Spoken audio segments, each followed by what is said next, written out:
আবার বলছে যে কাছে আসো। ওই দিন গেছি, পরে উনি টান দিয়ে আমার মাস্ক খুলছে, খুলে সে আমাকে লিপ কিস করছে জোর করে।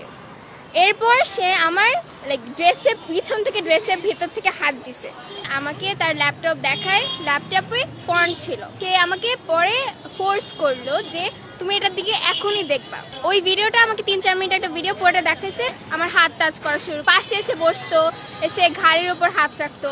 আর এগুলো করার পর সে বলতো যে আমি তো তোমার বাবার মতো, আমি তো কোনোদিন খারাপ কাজ কিছু করতে পারি না, আমি যা করতেছিস তা ভালোই, এগুলো খারাপ কিছু না, তুমি মাইন্ড করো না। সে আমাদের স্কুলের math teacher, senior math teacher Murad Hossain Sarkar. তো ক্লাস 6-এর ফার্স্টের দিক থেকে আমি ওনার কাছে পড়ি। প্রথম দিক থেকে ওনার কাছে 3 জন পড়তো, আমি একজন ছিলাম। তো উনি ফার্স্ট দিন থেকে একটা ম্যানিপুলেটিভ কথা বলতো, সেটা হচ্ছে সে আমাদের বাবার মতো, আমি তার মেয়ের নাম আর আমার নাম নাকি সেম, আর সে আমাকে অনেক আদর করে, আমি তার জন্য স্পেশাল।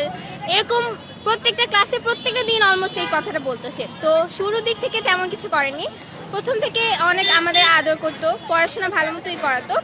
কিন্তু আস্তে আস্তে একদিন সে আমাদেরকে আমার হাত টাচ করা শুরু করে। আমি সামনে বেঞ্চে বসতাম, তখন স্টুডেন্ট ছিল না, সো অবভিয়াসলি আমি সামনে বেঞ্চেই বসবো।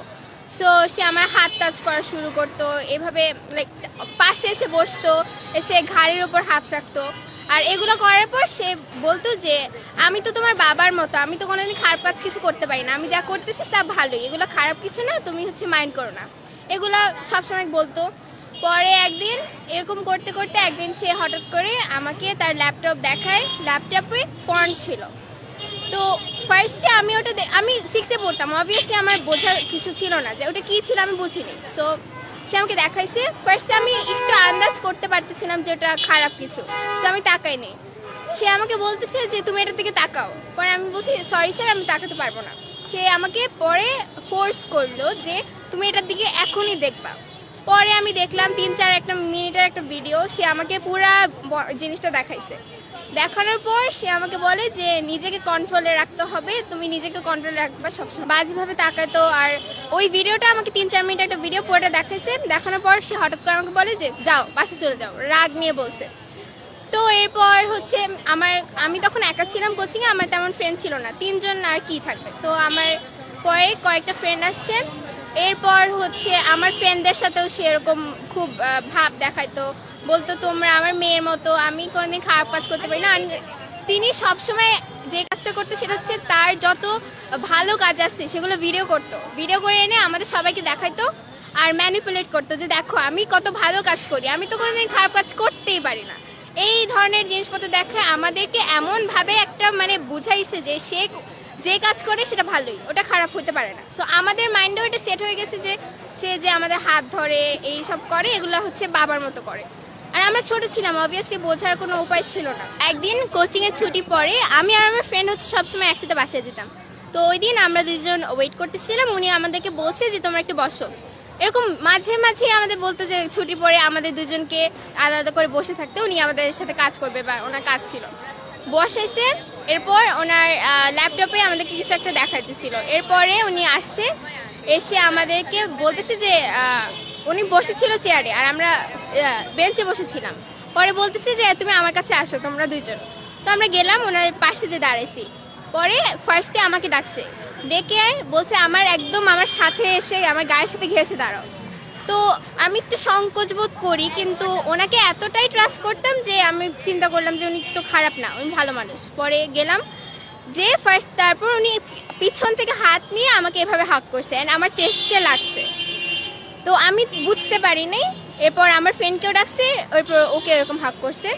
পরে সে আমার ফ্রেন্ডকে বলতেছে যে দেখো তুমি তো আমাকে হাক করতে সংকোচ বোধ করো, কিন্তু আমাকে ইন্ডিকেট করে বলছে যে ওর পুরো বডিটা আমাকে দিয়ে দেয়। তো এটা খুবই অফেন্সিভ একটা কথা ছিল। আমার ফ্রেন্ড একটু বুঝতে পারছে যে উনি কেন এই ধরনের কথা বলবে, এটা অবভিয়াসলি শুনতে ভালো শোনা যায় না। তো আমি বুঝতে পারিনি যে উনি আসলে কি মিন করতেছে বা কি করতেছে, এরকম হয়েছে। এরপর আরেকদিন কোচিংয়ের পরে, ওই দিন আমার ফ্রেন্ড ছিল না, তো ওই দিন উনি আমাদের 2 জনকে ডাকছিল, বলছে যে কোচিংয়ের পরে ওনার খাতার কোনো একটা কাজ আছে, এটার জন্য আমাদের থাকতে হবে। তো আমরা গেছি, উনি বেঞ্চে বসেছিল আর আমরা অপোজিটের 2টা বেঞ্চে বসেছিলাম, আমরা 2 জন একসাথে।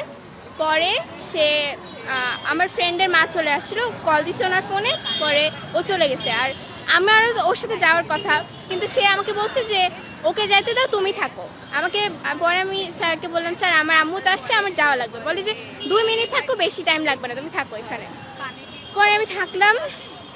এরপর সে আমাকে বলল যে ওনার যে কোচিংটা শেডি প্লেস, অনেক বেশি একটা শেডি প্লেস, সেখানে 3-4টা রুম নিয়ে একটা পুরো বাসার মতো প্লেসে উনি পড়ায়।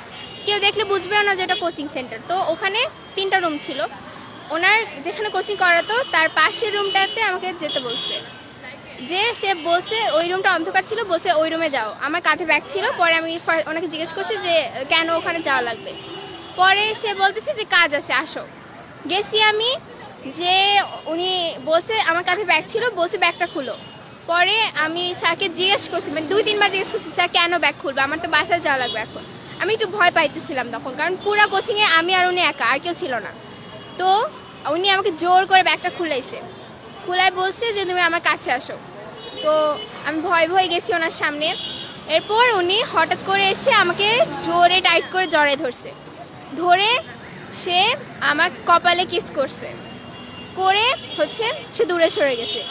পরে বলতেছে যে আমি তোমাকে যা করছি সেটা আমি একদম তোমার বাবার মতো করে করছি, আর কোনো কিছু না, তুমি উল্টাপাল্টা কিছু মিন করো না। আর তুমি যদি এই কথা কাউকে বলো যে আমি তোমাকে হাক করছি, তাহলে স্কুলে তোমার রেপুটেশন, আমি স্কুলে একটা রেপুটেটেড কিড, অ্যান্ড সে বলতেছে যে তুমি যদি এটা কাউকে বলো তাহলে তোমার রেপুটেশন খারাপ হয়ে যাবে, সবাই মনে করবে যে তুমি খারাপ, আর সবাই জেলাস হবে তোমার জন্য। পরে বলতেছে যে আর এটা বারবার আমাকে এইটা করার পর, কাজটা করার পর সে আমাকে বারবার বোঝাতেছিল যে আমি তোমাকে বাবা হিসেবেই করছি। তো আমি একটা বাচ্চা হিসেবে তখন আমি বুঝতে পারিনি যে সে কি মিন করতে চাইছে। পরে আমি ওনাকে বিশ্বাস করছি, তখন আমি ওনাকে বিশ্বাস করছি যে না, উনি ভালো মানুষ, উনি খারাপ কিছু করেনি। এরপর আরেকদিন কি করছে, কোচিংয়ের শেষে, এরকম ওই দিনও আমি একা ছিলাম, ওই রুমটাতে আবার আমাকে নিছে, আবার বলছে যে কাছে আসো। ওই দিন গেছি, পরে উনি টান দিয়ে আমার মাস্ক খুলছে, খুলে সে আমাকে লিপ কিস করছে জোর করে। এরপর সে আমার ড্রেসের পিছন থেকে, ড্রেসের ভিতর থেকে হাত দিছে। পরে আমি দূরে সরে গেছি একটু, কারণ আমার সেটা ভালো লাগে নাই। আমি বুঝতে পারতেছিলাম যে হয়তো বা সে খারাপ কিছু করার চেষ্টা করতেছে। পরে আমি দূরে সরে যাই। এরপর সে আমার দিকে রাগের চোখে বলতেছে বাসা যা, এরকম করে বলছে, চিল্লাই বলছে যে বাসা যা। এরপর আমি চলে গেছি। এরপরে উনি এরকম আরও অনেকের সাথে উনি এই কাজটা, এখন আমরা বিচার চাচ্ছি। আমাদেরকে গতকাল যে নোটিশ দেওয়া হয়েছে তাকে প্রত্যাহার করা হয়েছে, কিন্তু প্রত্যাহার করে তো কোনো লাভ নেই, সে অন্য ব্রাঞ্চে যেও একই কাজ করবে, অন্য ব্রাঞ্চে অনেক মেয়ে আছে। সো আমরা চাই যে তাকে বহিষ্কার করা হোক পুরো স্কুল থেকে, এবং তার লাইসেন্সটা নিয়ে নেওয়া হোক।